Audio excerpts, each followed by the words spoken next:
अब देखी कथा ये जो शंकर जी पूछले पार्वती मैया कहली स्वामी पहले भगवान का जन्म महोत्सव बताइए। शंकर जी बतावत ना माता पार्वती सुनत अड़ी। शंकर जी कहले देवी पार्वती कथा यहीं से प्रारंभ है। एक बेर दशरथ जी अपनी महल में गए शाम के बेरा। दशरथ जी के कोगो रानी बाड़ी कोगो दुइए गो तकाहे दू अंगुरी उठाव ताड़ू। अरे दादा कहिया ले सिखबू लोन तो हम लोग कोगो बाड़ी हो? 3 गो औरत बाड़ी ना दशरथ जी के, कौशल्या कैकेयी सुमित्रा। हो जाने वालो 3 जनी। आ दशरथ जी के बुढ़ौती आ गए है, पुत्र ना भइल है, औलाद ना रहले। कौशल्या कहली कि स्वामी हम इहे रोवतनी कि रौरीनाई रहले के बाद हमरे घर में दीपक के जलाई। ये अयोध्या के राजधानी के मलिकई के लिए रौरीनाई रहले के बाद हमारा अयोध्या के बगाडोर के हाथ में जाई। दशरथ जी के जीवन में कबो चिंता ना भइल है और पहली बार चिंता होने जा रही है।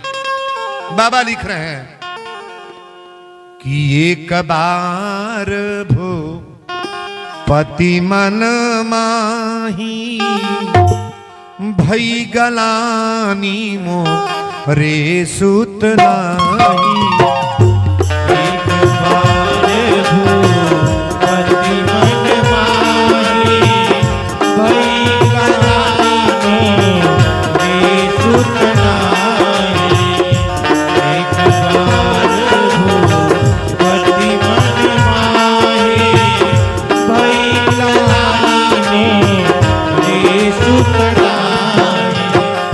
गुरु गृह गए तुरत मही पाला चरण लागी करो विनय विशाला। गुरु गृह गए तुरत मही पाला चरण लागी करो विनय विशाला। एक बार भू पति मन माही भई गलानी मोरे सुत नाही। एक बार पति मन माही भई गलानी मोरे सुत नाही। बोल दी गुरु देवता की जय। एक बार भूपति मनमाही अभई गलानी मोरे सुत। दशरथ जी के जीवन में एक बार चिंता हुआ। तर एक बात बताइएगा आप, यहां जितने लोग हैं हम लोग के जीवन में एक बार कष्ट होगा कि नहीं? नहीं होगा। चाहे वीरेंद्र हो, राजा हो, महाराजा हो, अपने के स्टेट आदमी कोई हो, एक बार जरूर कष्ट में होगा। अच्छा बताइए जितने लोग बैठे हैं एक बार हम लोग खुशी होंगे कि नहीं? प्रसन्न भी एक बार होना है। ऐसा कभी ना सोचना कि जीवन में खाली गरीबी रही। जो गरीब है अमीर बनेगा और जो अमीर है गरीब। अगर दुख दर्द ना हो तो आदमी जानेगा कैसे कि यहू में मजा है तने बा। जे बड़ा स्टेट बा, बड़ा नामी आदमी बा ना, ओके बरियार बीमारी एगो धरा जाता ब्लड कैंसर। कहते बाबा सजी खेत बाड़ी बिकागल सजी दवाइये भर के ना भोई हो तक नहीं ऐसा हो। हम तो लालमन बाबा से ही है कौर की बाबा कोनो राजा महाराजा के बीमारी अगर भइल बा तो ओकर मान लग खेतो बाड़ी बेचा के दवाई हो जाई। कोनो गरीबे के बरियार बीमारी हो जा तो कौन खेत बिकाई? कहां से पैसा आई? कैसे दवाई होई? ओकर भरोसा केकर बा? केकर बा? भगवानो भरोसा अपन रखे लगी ना। सो ये बात सुन लो, जो भी व्यक्ति भगवान के तरफ चल देता है परमात्मा उसके तरफ ताकते हैं कि मेरे पीछे आ रहा है कि नहीं। दुनिया का भरोसा एक तरफ और नारायण का भरोसा एक तरफ। मजबूत कौन पड़ेगा? दुनिया वाले कि भगवान वाले? हमें बहुत लोग कहला बाबा अरे फलाने बाबू ऐसा नॉलेज हमारे लड़का बच गए, फलाने बाबा ऐसा नॉलेज बच गए, फलाने बाबू ऐसा नॉलेज हमारे मेहरारू बच गए। फलाने बाबू बाबा के कुछ करी ना, जो पैसा जे देता उ ले कि ना, नहीं ले हो ना, आज बिहना कनवा पकड़ के नोची दी। अब भगवान जो दी है तो ले ले हो तो केकर दिहल निक बा, बोलो भरोसा तो हम लोग बड़ा गांव में करे ली लोग कल मेहरा रुकते बाबा गोहू तना झान तना ही भले कहीं कोटा ऐसा बाजे जीवन बीता था, कोटा से दिन बीत जाई हो बीता बोलोगे बा के खाता चौरा बहरे बाहर तौला जाता है, बहरे बाहर तौला जाता। बड़ा जेकर होटल बहिन से पूछा खालू कोटा के चाउर हो, झूठा ना बतिया है तर भंगा जाती है कोटा के चाउर खाए वाला दे ही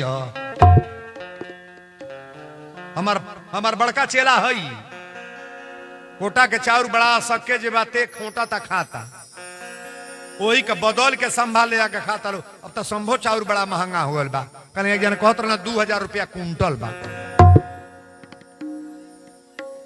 बेसी बा।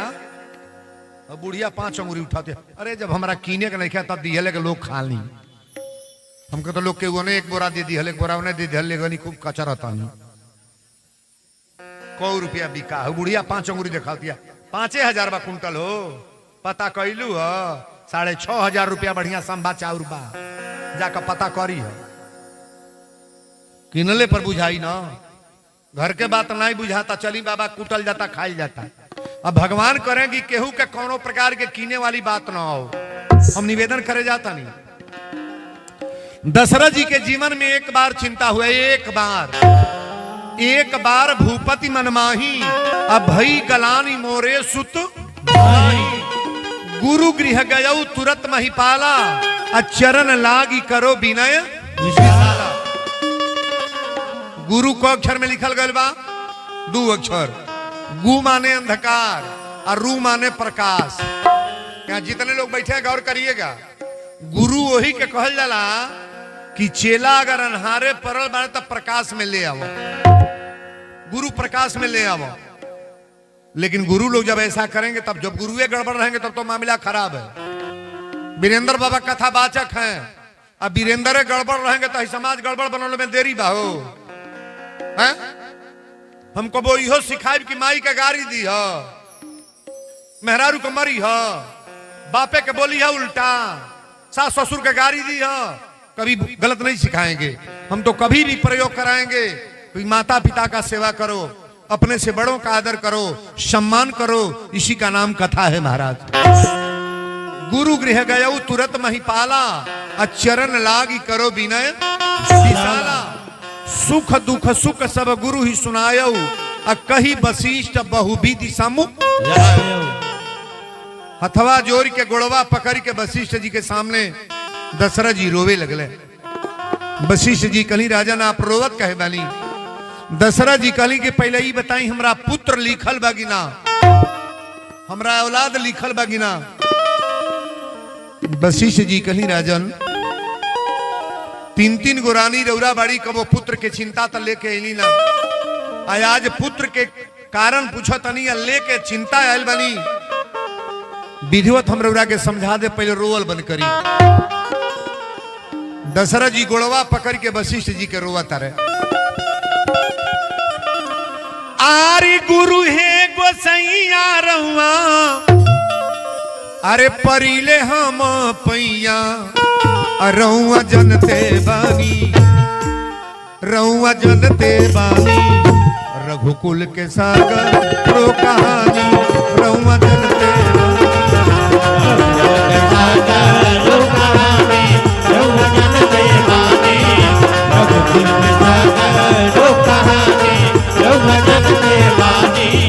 गुरु है गोसैया रहुआ,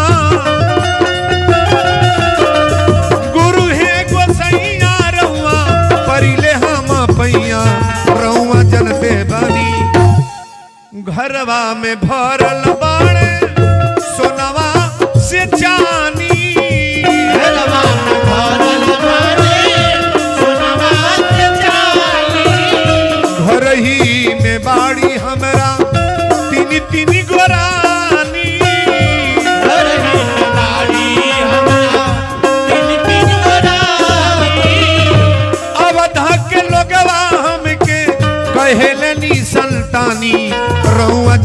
बनी। वशिष्ठ जी के गोड़ पकड़ के दशरथ जी रोवे लगली। कली सरकार पूरा समाज हमके निसंतानी कहता, हमरा पुत्र लिखल बड़ेगी ना। गुरु वशिष्ठ जी तुरंते कहले का, धरहु धीर होई हनि सूत चारी, त्रिभुवन विदित भगत भवहारी। धरहु धीर होई हनि सूत चारी, त्रिभुवन विदित भगत भवहारी। धरहु धीर होई हनि सूत चारी, त्रिभुवन विदित भगत भवहारी। धरहु धीर होई हनि सूत चारी, त्रिभुवन विदित भगत भवहारी। श्रृंगी ऋषि वशिष्ठ बुलावा, पुत्र काम शुभ यज्ञ करा। श्रृंगी ऋषि वशिष्ठ बुलावा, पुत्र नाम शुभ यज्ञ करावा। धरहु धीर होई हनि सूत चारी, त्रिभुवन विदित भगत भवहारी। धरहु धीर होई हनि सूत चारी, त्रिभुवन विदित भगत भवहारी। बोल दी अयोध्या धाम की। हे, एक बात रउआ बताए, संतोष कैले में फायदा है कि नुकसान? बाबू, संतोष को के घर में रहल जा तब फायदा बगी नुकसान? कौनो चीज खातिर निराले ऊपर न तुर हो जागी, मारी कर फौदारी कर, हमार माथा गरम होता। संतोष करके रहो ना भाई। हमारे वशिष्ठ जी बता रहे हैं, धरहु धीर होई हनि सुत चारी, त्रिभुवन विदित भगत भव। आत्मा में धीरज रखिए राजन, चिंता मत करिए। कहले पुत्र कैसे हुई हैं? तो कहले कि श्रृंगी ऋषि वशिष्ठ बुलावा, अब पुत्र काम शुभ यज्ञ करावा। भक्ति सहित मुनियाहुत दीने, अब प्रगटे अग्नि चरुकर तब लीने। अग्निदेव महाराज हब के प्रसाद ले ले। आई है प्रसाद लेके दशरथ जी गई ले, तीनों रानी के बुलाओ तड़े। अच्छा बताइए, जग का प्रसाद फायदा करता है कि नहीं? हमरा तो बुझाता है ये जो कथावा बन भइले के देरी बा, केहू हो पड़े भागेला, केहू हो पड़े भागी, केहू हो पड़े का जानी जाग बेरिया गोड़ो लगवा लागे लगना ये दादा।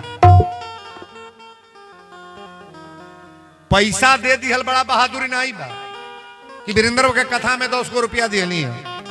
बहादुरी इसमें है कि जाते समय 4 गो लच्छीदाना जगशाला के लेकर जाओ।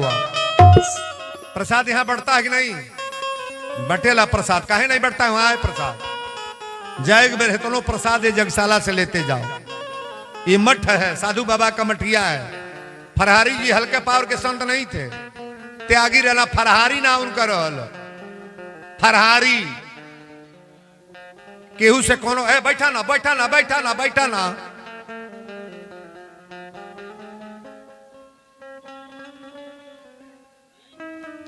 तू नहीं सुन ला कहीं बैठा घर जाता ये जो सुता न कहीं का घर जाइब दूरिया जाएगा बा अभी तो तोरे यहाँ कथा हमार रहल गोल लगना है मिलो लगना है कुछ भइल हो चलो ठीक बा एक बार और ले ला जाके अरे गजब बड़ा लोगन हो दादा नहीं नहीं करते बानी करेजा पर चढ़ गई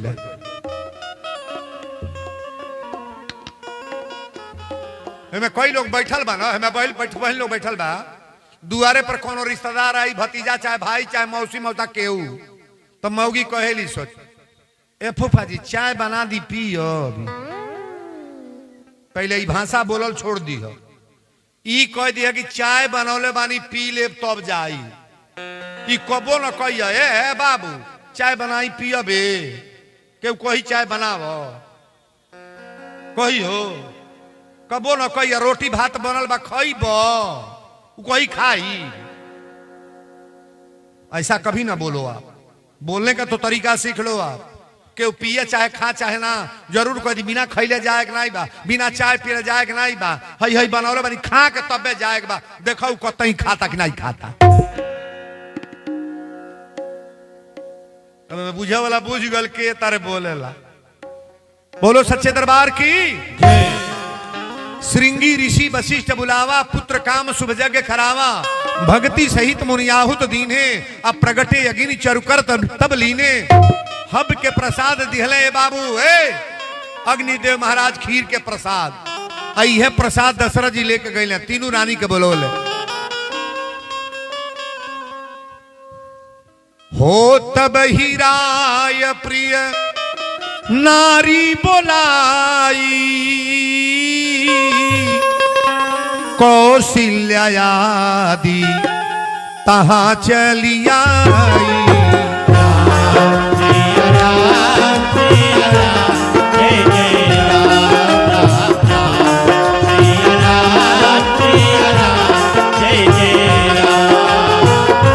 अर्ध भाग्य कौशल्यादीना उभय भाग कर आधे की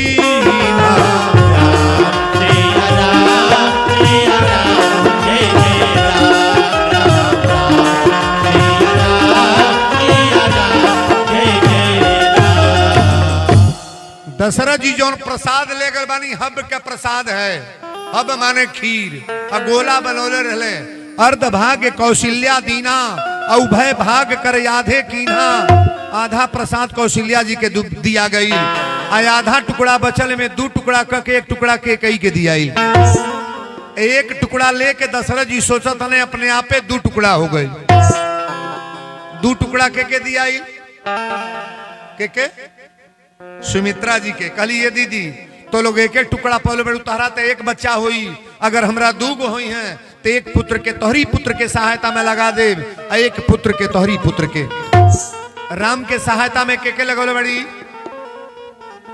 लक्ष्मण जी के अब भरत की सहायता में आज आर्या जी कौशल्या जी के गोद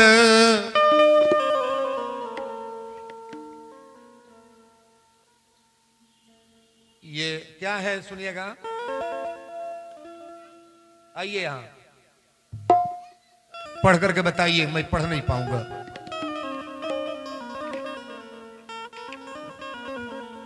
आई सूचना आई आइल बा जेकरा जेकरा देही में से खून निकलवावे के बा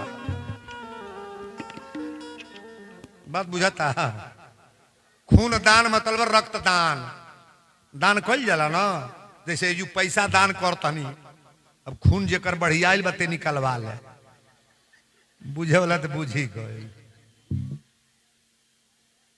पैसा मांगल जाता लोग दे दे साड़ी कपड़ा दे दी धोती दे दे बाहे में से खून क्यों निकलवाई हो दादा है समझदार लोग रक्तदान करते हैं जिनके पास बड़ा विवेक है ये रक्तदान आप जो कर रहे हो ना ये किसी लड़के के ऊपर चढ़ाया जाएगा किसी महिला के ऊपर चढ़ाया जाएगा ये सबसे बड़ा दान है ये छोटा दान नहीं है ऐसा मत सोचना कि वीरेंद्र बाबा हंस करके कह दिए हो गया रक्तदान बहुत बड़ा दान है आपके खून देने से कोई व्यक्ति बच सकता है, आपके रक्त देने से, जो रक्तदान हो रहा है ना, ये खून देने से, आपके खून देने से किसी का एक ही बेटा है बच सकता है, औरत है बच सकती है, नाती बच सकता है। जो दान देता है उसी को तो प्राप्त होता है। मेरा ताली जा बढ़िया रे। आज कौशल्या जी के गोद भराओरी, अरे गोद भराओरी, आओरी सुहागन सखी मंगल गाओरी, आओरी सुहागन सखी मंगल गाओरी, आओरी सुहागन सखी मंगल गाओरी, आओरी सुहागन सखी। रानी सुमित्रा जी के गोद भराओरी, गोद भराओरी, आओरी सुहागन सखी मंगल गाओरी, आओरी सुहागन सखी मंगल गाओरी, आओरी सुहागन सखी। रानी के कई जी के गोद भराओरी, गोद भराओरी, आओरी सुहागन सखी मंगल गाओरी, आओरी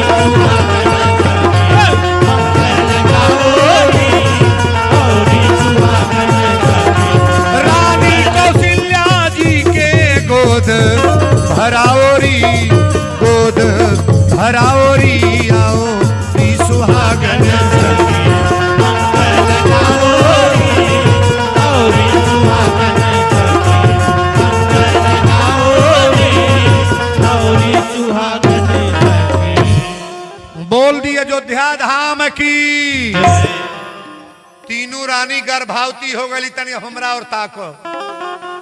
हे लालमन बाबा, हे काली माई, व्यास गद्दी से हमहू निवेदन करब, जेकरा घर में एगो नाती ना बाड़े, एगो औलाद ना बाड़े, ओहू का गोद भर, ओहू के दुआरे पर बधाई बाजे, वीरेंद्र बाबा सोहर गावे आवो। बोलो लालमन बाबा की। जय। तीनों रानी गर्भवती भली। बाबा लिखली, जा दिन ते प्रभु गर्भ आए, तीनों लोक सुख संपत छाए। नवमी तिथि मधुमास पुनीता, नवमी तिथि रहे, शुक्ल पक्ष रहे, न ज्यादा धूप रहे, न ज्यादा गर्मी, शीतल मंद हवा। आ कौशल्या के महल में एक बैग चमत्कार भई। भगवान के जितना सामग्री हाथ में बा, सब लेके चतुर्भुजी रूप में परमात्मा प्रकट हुए। ताल बजा के बजा रहे। 4 गो हाथ लेकर के जब भगवान नारायण आए हैं ना, कौशल्या की आंख में आंसू आ गई। कहने लगी कि भगवान, हे प्रभु, आपको मैं किस रूप में मांगी थी? आप बेटा बन के आए हैं कि बाप? अच्छा बताइए, लड़का छोटहन पैदा होला कि बड़ा हो? 4 हाथ वाला। वो तो हमारे भगवान बहुत बुलंदी में है ना। कौशल्या ने कहा, हे प्रभु, पहले तो आप 2 हाथ कम करें। भगवान ने 2 हाथ कम कर दिया। माता कौशल्या ने कहा कि पहले बाल रूप में आप आइए, छोटा बच्चा बन जाइए। भगवान ने कहा, क्या बनना है? अतकीजे शिशुलीला अति प्रिय शीला। आप बालक बन करके गोद में आइए ना। जब कोरा में बालक बन के आइला तो चिल्ला चिल्ला रोवत नहीं खे, होश होश बतियावत है। कौशल्या कली हो गड़बड़ बा, लड़का पैदा होला तो चिल्ला चिल्ला रोवेला, पहले रोई। भगवान कहले, यो तो खतर है, बहमैली तो रोई। कौशल्या ने कहा, हे प्रभु, जब तक रोवेंगे नहीं लोग कैसे जानेंगे कि बच्चा पैदा हुआ है? जब रोने की आवाज दासी ने सुना, दासी जाकर कहने लगी महाराज बधाई हो। दशरथ जी ने कहा कि कौन बधाई है? पहली दासी कह रही महाराज महारानी कौशल्या के महल में एक पुत्र का जन्म हुआ है। दूसरी दासी ने कहा महाराज बधाई हो। दशरथ जी पूछले तोर बधाई कौन बा? तो महारानी कैकेयी के महल में एक पुत्र का जन्म हुआ है। तीसरी बात दासी कही महाराज बधाई हो। दशरथ जी कहले तोर कौन बधाई? तो महारानी सुमित्रा के महल में 2 पुत्रों का जन्म हुआ है। वो पुत्र को गो 4 गो कि 2 गो? 4। अच्छा जेकरा घरे एको नहीं रहला 4 गो एके बेरा उड़ेर मचा दिहला। दशरथ जी जब ये बात सुन ले तो बाबा तुलसी बाबा रामायण में लिखले, ये रामायण की चौपाई है लेकिन मैं सोहर में गा रहा हूं। सोहर हरे दशरथ पुत्र जन्म सुनी काना, जन्म सुनी है ललना माना हो। ब्रह्मा नंद समाना जन्म सुनी है। ललना माना हो ब्रह्मा नंद समाना जन्म सुनी है।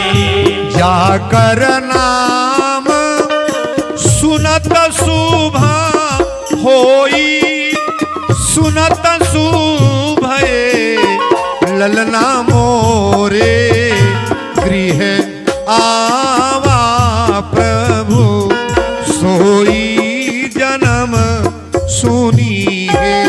ललना मोरे गृह आवा प्रभु सोई जन्म सुनी है।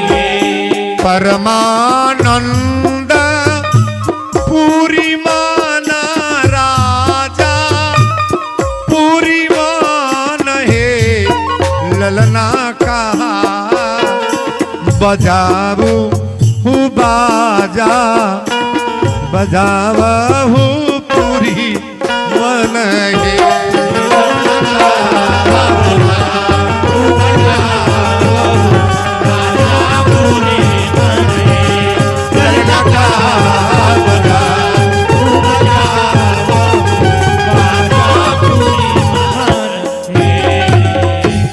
बोल दी अयोध्या धाम की। ई वीरेंद्र बाबा के सोहर रहा जौन हम गौली। अब तोहन लोग के सोहर बतानी एक लाइन तोहन लोग आल। अरे कौने माँ से बाबा मोर बियाह कैले, कौने माँ से गवन दिहले। कड़े रे गाँव बकवास का गई हलवन हे सखिया कौने माँ से सूता लीरे वो सारा अवा बदनिया हमारी भारी भैली हो। ए सखी छुपाई लगवान बल बल करो। अरे हमार मारे लो तरफ का नहीं कहो। सोहर का बाता हो सोहर बुझाता अस्पताल में सब मरीज निकाल जाता है। हिन्ने पर तक आओ लोन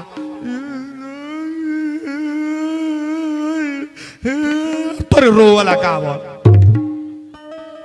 हे लालमन बाबा हे काली मैया जे जे नाई गावा था कह दी कहियो दे खोख ले लो खेखार लो बोल कस के हे सखिया कौने माँ से सूता लीरे वो सारा अवा बदनिया हमारी भारी भैली हो। ए साखी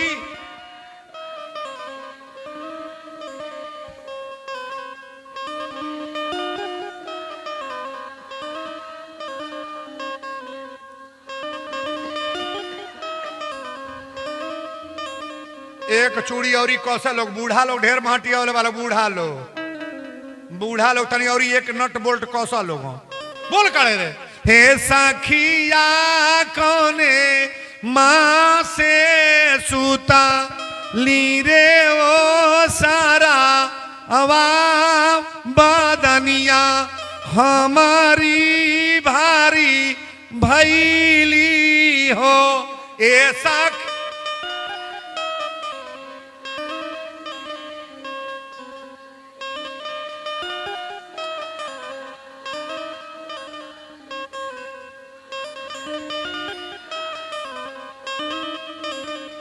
अब बहन के यह बुझाए लगी हाँ कुछ होता हथियागढ़ के बहुत बहुत बहुत कहे पड़ला तब तो लोग उठी हो तब दू चार दिन नाचे वाला खड़ा हो जा लोग भगवान के बधाई हो जा तन गड़गड़ा दिहल जा अरे बारे ललना हो अरे दुलारे ललना आयांगन में खेल बारे ललना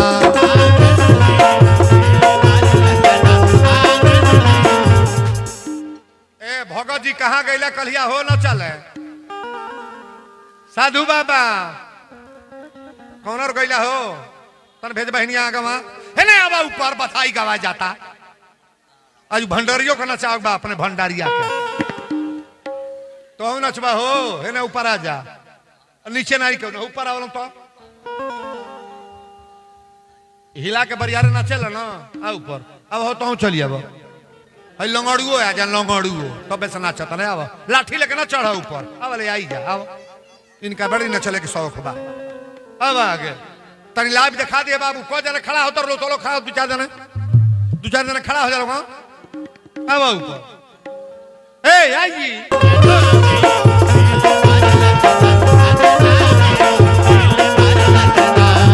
अरे ललना हो दुलारे ललना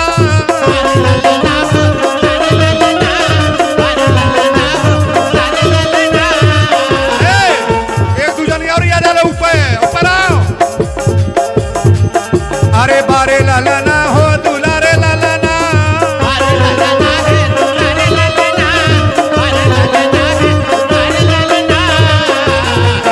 अंगना में खेल बारे ललना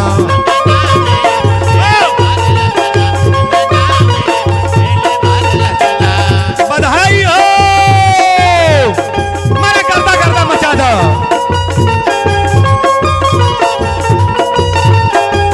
धगरीनी बोलावा नारा कटन के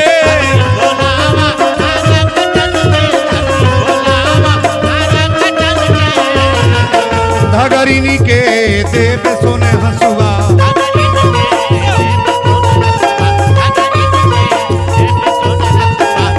ननद के बोलावा सौरी लिपि की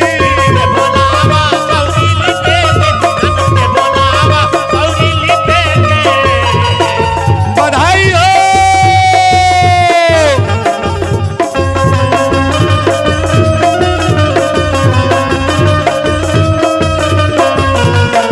अरे ननद के बोलावा सौरी लिपि की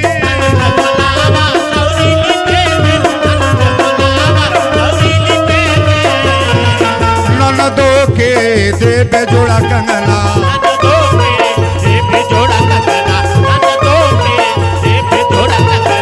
अरे ब्राह्मण बोलावा वेदा पढ़ी की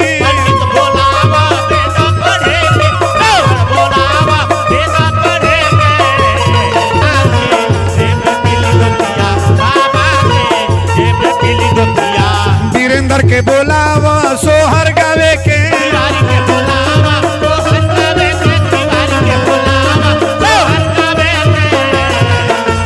बधाई हो वीरेंद्र के बोलावा सोहर गावे की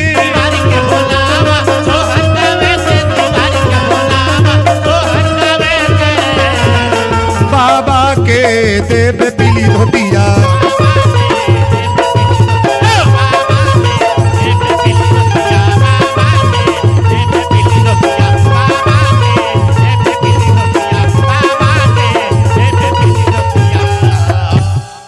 बोल दिया अयोध्या धाम की मैयन की जय। वाह। एते एते लड़का इतना बढ़िया हे तेरा मुंह को